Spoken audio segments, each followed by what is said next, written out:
Okay, I know you are very excited to learn about this exercise. In this exercise we learn about the law of exponent. First exercise में तो हमने simple formulas वगैरह की, simple numericals थे ना, जिसको हमने base या फिर एक्सपोनेंट में लिखा था या फिर पावर नोटेशन में लिखा था. अभी इस एक्सरसाइज में हम लॉ ऑफ एक्सपोनेंट को रीड करेंगे. ठीक है, इसमें कुछ रूल्स हैं जिसके अकॉर्डिंग हमने न्यूमेरिकल को सॉल्व करना है. नंबर 1 लॉ क्या है? Law of exponents. Number 1 law, multiplying powers with the same base x raised to the power a multiply x raised to the power b is equal to x raised to the power a plus b. Hold it. देखो पहले क्या है, मान लो example लेते हैं हम. ठीक है, 3 की पावर 2 है. ओके, आप इसको कैसे राइट डाउन करोगे? 3 मल्टीप्लाई 3. क्लियर? और एक में आपको और पावर देती हूँ, multiply 3 raise to the power 3. अब आप इसको कैसे लिखोगे? इसको भी, इस 3 को भी 3 टाइम लिख लोगे, रिपीट करोगे. 1 2 3. Now count all the trees. Number 1 2 3 4 5. कितने 3 आ गए? 5. तो हम इसको कैसे लिख सकते हैं? 3 raise to the power 5. Okay, तो इन दोनों को मिलाकर हमने यहाँ पे आना है. ठीक है, इस स्टेप को स्किप कर देना है, इसीलिए हमने लॉ बनाए हैं. इस स्टेप को आप नहीं करोगे, आप सीधा लॉ लगाओगे डायरेक्टली, तो क्या आएगा? इन दोनों पार्ट्स को आपने क्या कर देना है? एक्सपोनेंट्स को, ये एक्सपोनेंट्स होते हैं ना, इन दोनों एक्सपोनेंट्स को क्या कर देना है? आपने ऐड कर देना है. ओके, अब रिपीट करो इसको. देखो, मल्टीप्लाइंग पार्ट्स. पावर्स क्या थी? इस नोटेशन को बोलते थे, है ना, हम बेस एंड एक्सपोनेंट को. इस पूरे को क्या बोलते थे हम? पावर्स. अब क्या होता है कि multiplying powers with the same base, जिनका बेस सेम है उनका क्या होगा?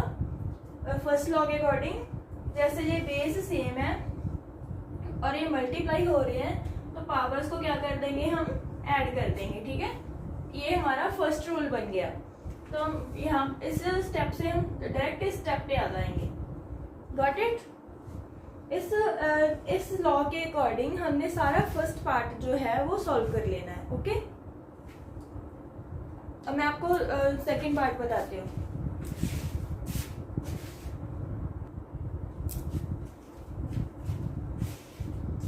अब हम क्या करेंगे, जैसे जैसे हम एक लॉ सीखते जाएंगे उसके रिलेटेड हम न्यूमेरिकल भी करते जाएंगे. ओके, तो मैंने आपके ये 2 न्यूमेरिकल लिख के रखे हैं फर्स्ट क्वेश्चन में से.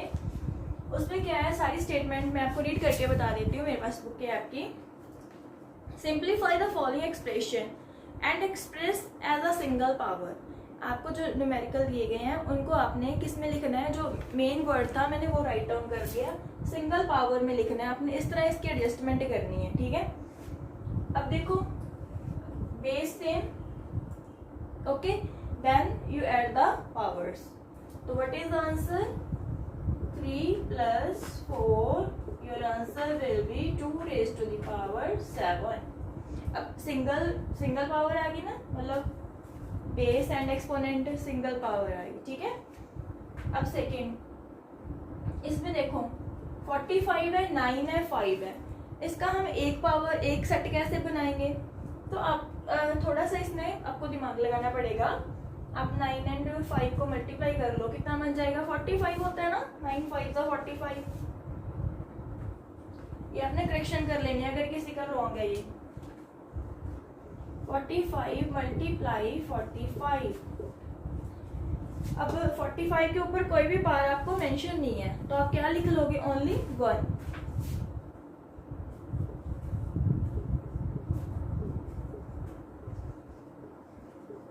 Now base same, then add the part exponents. 1 plus 1 is equal to 40 raised to the power 2. ये समझ आ गया सभी को? इसमें कुछ नहीं किया हमने, बस ये डिफरेंट ब्रेक करके लिखा हुआ था. ठीक है, और हमने सिर्फ सिंगल पार्ट बनाना था कि एक बेस और एक एक्सपोनेंट हो. ठीक है, तो इसको मल्टीप्लाई करके हमने दोनों इक्वल बेस कर लिए, सो दैट हमारा आंसर जो आए वो सिंगल पार्ट में है। ठीक है, इस तरह से आपने इसके बाकी न्यूमेरिकल्स भी करके देखने हैं।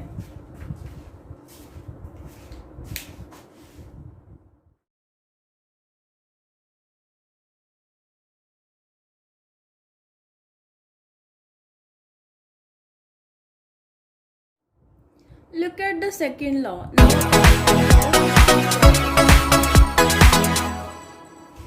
इसमें हम सेकेंड लॉ रीड करेंगे। What is second law? पहले आपको एग्जांपल देती हूँ, बाद में इसकी डेफिनेशन रीड करवा रही हूँ। ठीक है, मान लो आपके पास ये कोई टर्म है 3 raised to the power 3 divided by 3 raised to the power 2. How to expand it? 3 multiply 3 multiply 3, and this is write 2 times 3 multiply 3. जितना एक्सपोनेंट होगा उतने टाइम वो बेस जो है वो रिपीट होता है। ओके, अब मैंने आपको बताया कि अगर सेम नंबर हो, ठीक है, न्यूमिनेटर एंड डिनोमिनेटर में, तो आप उसको क्या कर सकते हो, कट करके सिंपलेस्ट फॉर्म में लेके आ सकते हो। ठीक है, तो इस 3 से ये 3 कट हो गया।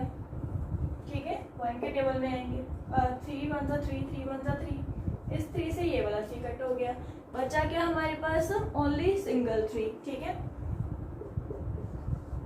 इस जब भी कोई सिंगल टर्म हो उसके ऊपर कोई भी पावर मेंशन नहीं है, इट मीन्स वो 1 टाइम अकर कर रही है। ठीक है, तो हम खुद से ये लगा लेंगे 1। ओके, तो अब इसी से ही लॉ बन गया कि हमने ये वाला स्टेप क्या करना है, स्किप करना है। ठीक है, तो इसका लॉ क्या होगा, जब भी 2 टर्म डिवाइड हो रही हैं, उनका बेस सेम है, तो पावर को क्या कर देंगे, हम सब्ट्रैक्ट कर देंगे।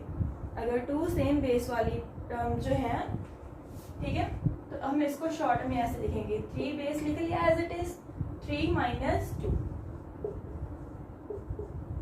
तो हमारा आंसर क्या आ जाएगा, 3 raise to the power 1। I hope आपको क्लियर हो गया होगा। अभी ये सेकेंड लॉ है, फर्स्ट लॉ भी इजी था और सेकेंड लॉ भी। ठीक है, एग्जाम्पल के साथ आपको क्लैरिटी आती जाएगी। ठीक है, तो अब हमने इस स्टेप से डायरेक्ट इस स्टेप पे आना है, that's why we follow this law. Now read the definition. Dividing powers means this and this. ठीक है, dividing powers with the same base, जिनके बेस सेम होंगे उनको डिवाइड करना है। कैसे? उनके लिए रूल बना है x raise to the power a divide x raise to the power b। तो हम क्या लिख लेंगे, x raise to the power a minus b। ये वाला कब यूज होगा, जब a ग्रेटर देन b है। जो ये वाली टर्म है ना, ऊपर न्यूमिनेटर का एक्सपोनेंट डिनोमिनेटर के एक्सपोनेंट से अगर ग्रेटर है तो आपने ऊपर ही रखना है इसको। ठीक है, ये सेम ही यहाँ पे लिख लेना है। और अगर उसका रेसिप्रोकल है, स्मॉलर टर्म जो है वो ऊपर है एंड बिगर टर्म नीचे डिनोमिनेटर में है, तब आपने क्या करना है, इसकी 2 ऑप्शंस थी ना कि x a माइनस b कब होगा, जब a ग्रेटर देन b है। 1/x b माइनस a होगा जब a लेस देन b है। अब जो हमने पहले एग्जांपल ली थी उसी का ही रेसिप्रोकल ले लेते हैं। ठीक है, 3 2 3 3। अब जो ऊपर वाली पावर है हमारी वो a है, और ये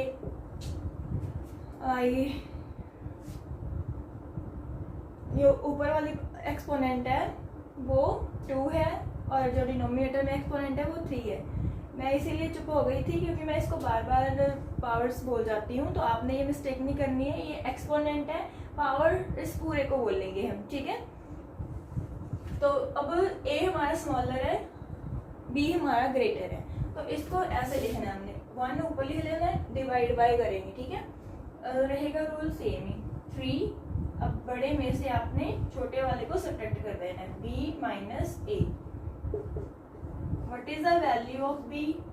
3 minus 2, then this is 1/3 raise to the power 1। Okay, इस तरह से आपका सेकेंड सम है जो वो सारे सॉल्व हो जाएंगे। ठीक है, तो ये हो गया हमारा सेकेंड लॉ।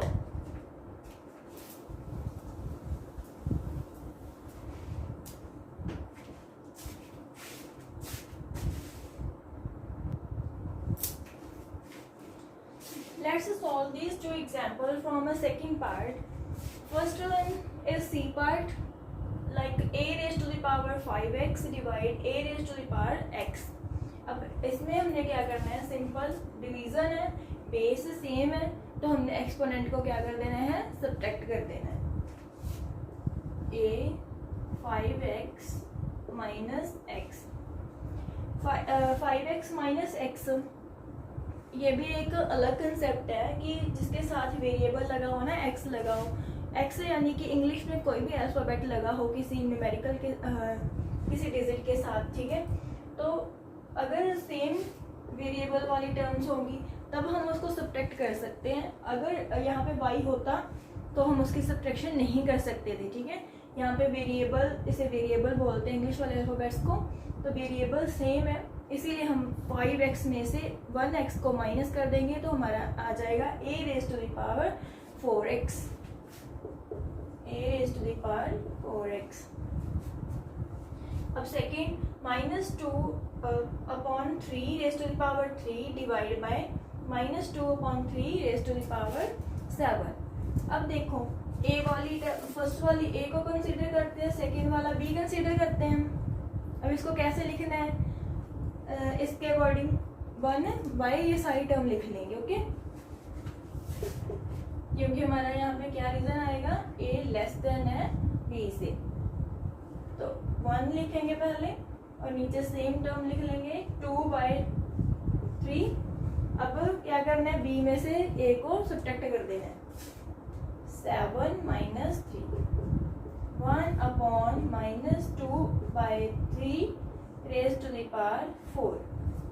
अब आप अगर इसका रेसिप्रोकल लिखोगे तो ये ऐसे लिखा जाएगा, 3 upon -2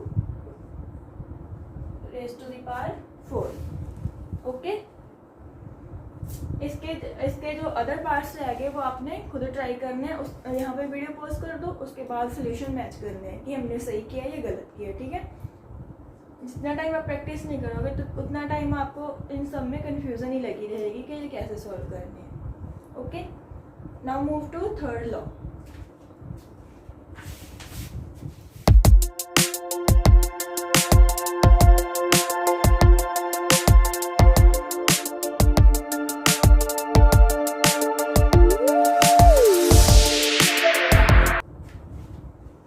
Now move to third law. Numbers with negative exponent x raised to the power minus a is equal to 1/xa. Let us see the example. For example, 2 raised to the power -5. अगर इस तरह से लिखा होगा 2 raised to the power -5, तो आपने उसको positive value में कैसे लिखेंगे, 1 अपॉन करके लिखेंगे, ओके. इसको कैसे लिख देना हमने, 1/2 raised to the power 5. अब नेगेटिव साइन जो है वो रिमूव हो जाएगा जब हम 1 से उसको बिलो करके लिख देंगे, ठीक है. डिनोमिनेटर में लिख देंगे उसी टर्म को. इसके रिलेटेड जो थर्ड क्वेश्चन है ना, उसमें 2 लॉ यूज़ हो रहे हैं. एक तो ये वाला थर्ड लॉ, एक जो फोर्थ लॉ है taking power of the power, वो वाला भी थर्ड में मिक्सअप होके यूज़ हो रहे हैं, ओके. तो पहले ये थर्ड लॉ क्लियर हो गया आपको. नंबर विद नेगेटिव एक्सपोनेंट, किसी भी नंबर का जो नेगेटिव एक्सपोनेंट है उसको हम कैसे राइट करेंगे, 1 upon x raise to the power a, इस तरह से, ठीक है. सेकंड जो फोर्थ लॉ है, taking power of a power,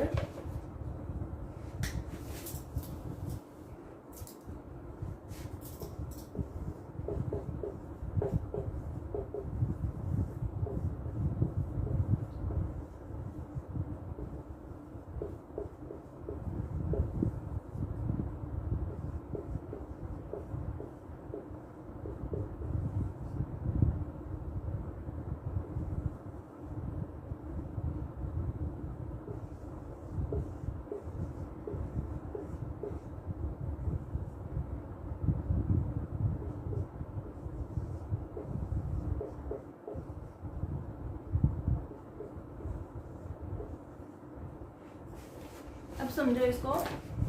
fourth law क्या है, taking powers of a powers. जैसे पहले हमारे ब्रैकेट में ये वाला कोई एग्जांपल है, ठीक है, x की पावर a और उसकी जो पावर है, ठीक है, x raise to the power a, then उसकी इस नंबर की पावर रेज टू b। ओके, तो आपने क्या करना है, जो भी एक्सपोनेंट होंगे उन दोनों को मल्टीप्लाई कर देना है आपने, ठीक है, a इंटू बी। एग्जाम्पल से समझते हैं। जैसे हमारे पास था 3 रेज टू द पावर 2, ये एक पावर बन गई, और उसको ब्रैकेट में बंद करने के बाद उसकी अगेन एक्सपोनेंट है 4, ठीक है। पहले आप इसको सॉल्व करते हैं, फिर उसको सॉल्व करते हैं, तो इसका एक स्टेप पर स्किप करके ये लॉ बना दिया कि अगर पावर की पावर हो, ठीक है, तो आपने उसको क्या कर देना है, मल्टीप्लाई कर देना है। 2 मल्टीप्लाई 4 कितना आ जाएगा, 3 रेज टू द पावर 8। अब हम इन दोनों लॉज को थर्ड क्वेश्चन में अप्लाई करेंगे। ओके,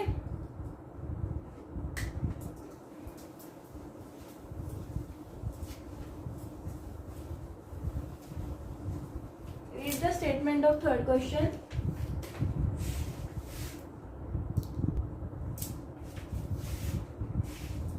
मैं आपको ना हर पार्ट के रैंडमली क्वेश्चंस करवा रही हूँ, लेकिन सोल्यूशन सभी का आपको प्रोवाइड किया हुआ है और इसमें भी ऐड ऑन कर देंगे। लेकिन जो बच्चे अभी नोटबुक को कंप्लीट कर रहे हैं वो ये ना समझे कि हमने सिर्फ यही क्वेश्चन करने हैं, सारे पार्ट आपने सॉल्व करने हैं। अब आओ फर्स्ट क्वेश्चन पे, थर्ड का ये बी पार्ट है, ठीक है। -4 raise to the power 3 bracket close raise to the power 2। अब क्या करना है, -4 जो है वो हमारा एक नंबर है, उसके जो ये दोनों एक्सपोनेंट हैं इसको क्या कर देना है, हमने मल्टीप्लाई कर देना है। -4 3 मल्टीप्लाई 2 यानी कि -4 रेज टू द पावर 6। ये हमारा कौन सा लॉ यूज हुआ, fourth law, taking parts of power. अब यहाँ पे देखो -5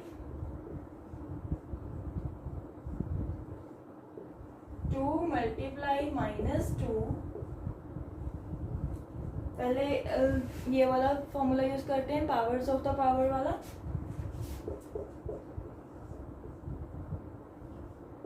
आंसर आया हमारा 5 रेज टू द पावर -4। यहाँ पे कौन सा लॉ लगा, लॉ फोर्थ।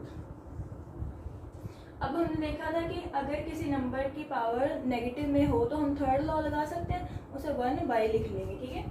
अब इसको नेक्स्ट कैसे सॉल्व करना है, 1/-5 रेज टू द पावर 4। जब भी आपने 1 से बिलो उस टर्म को लिखोगे तो पावर को एक्सपोनेंट को आपने क्या लिखना है, पॉजिटिव, डोंट फॉरगेट इट, ठीक है। तो 1/-5 रेज टू द पावर 4। तो ये यहाँ पे कौन सा लॉ यूज हुआ, law third. This is your third part.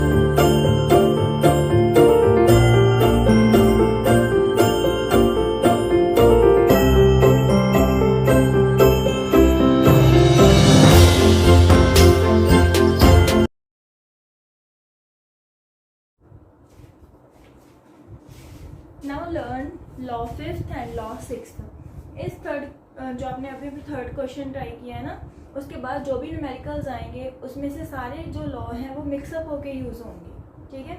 तो इसीलिए मैं पहले जो 3 लॉ हमारे लेफ्ट रह गए हैं वो कर लेते हैं, उसके बाद 1 बाय 1 सारे क्वेश्चंस करेंगे, ठीक है।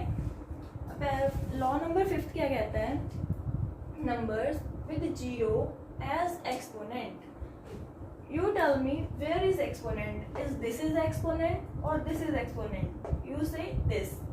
अगर किसी नंबर का एक्सपोनेंट ही 0 हो जाए तो उसकी वैल्यू ऑलवेज 1 होगी, ओके। नंबर चाहे जितना मर्जी लार्जर हो, अगर उसकी एक्सपोनेंट 0 है तो उसकी वैल्यू क्या होगी, 1। फॉर एग्जाम्पल मैं लिख लूँ 50 की वैल्यू, 50 की एक्सपोनेंट 0 है, तो इसकी वैल्यू कितनी आनी चाहिए? 1। Okay, next law 6th। अब 6th वाला एंड 7th वाला लॉ है जो, वो फर्स्ट एंड सेकंड के जैसे हैं, ठीक है। उसमें हमने बेस देखा था, इसमें हम एक्सपोनेंट देखेंगे, ठीक है। अब देखो, multiplying numbers with the same exponent. अब आपने उन नंबर्स की क्या कर देनी है? मल्टीप्लाई कर देनी है, जिनकी एक्सपोनेंट क्या होगी? सेम होगी, ठीक है। नंबर डिफरेंट होंगे। अब जैसे x कोई डिफरेंट नंबर है, y कोई डिफरेंट नंबर है, उनकी एक्सपोनेंट सेम है, तो आपने उस नंबर्स को क्या कर देना है? मल्टीप्लाई, और उसकी एक्सपोनेंट 1 टाइम लिख लेंगे हम। ओके, एग्जाम्पल लेते हैं। 2 raised to the power 2 multiply 3 raised to the power 2। अब इसमें एक्सपोनेंट सेम है या बेस सेम है? एक्सपोनेंट सेम है, ठीक है। तो हम इस पे कौन सा लॉ यूज करेंगे? लॉ 6। नंबर्स की कर देंगे मल्टीप्लाई और एक्सपोनेंट एज इट इज बाहर लगा देंगे।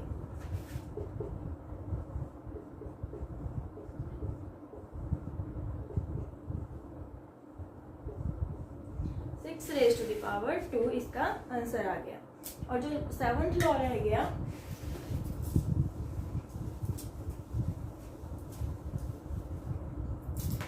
उसमें क्या है? आप मल्टीप्लाइंग के रिप्लेस करके यहाँ पर डिवाइड आ जाएगा, ठीक है। मैं कर लेते हैं।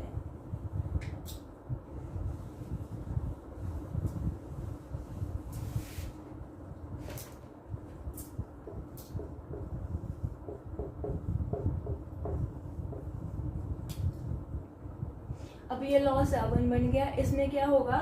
Divide numbers with the same exponent. अगर न्यूमरेटर एंड डिनोमिनेटर में कोई भी पावर्स दी गई है हमें और उनकी एक्सपोनेंट सेम है, तो हम उन नंबर को डिवाइड कर सकते हैं, ठीक है। For example 6 divide by 3,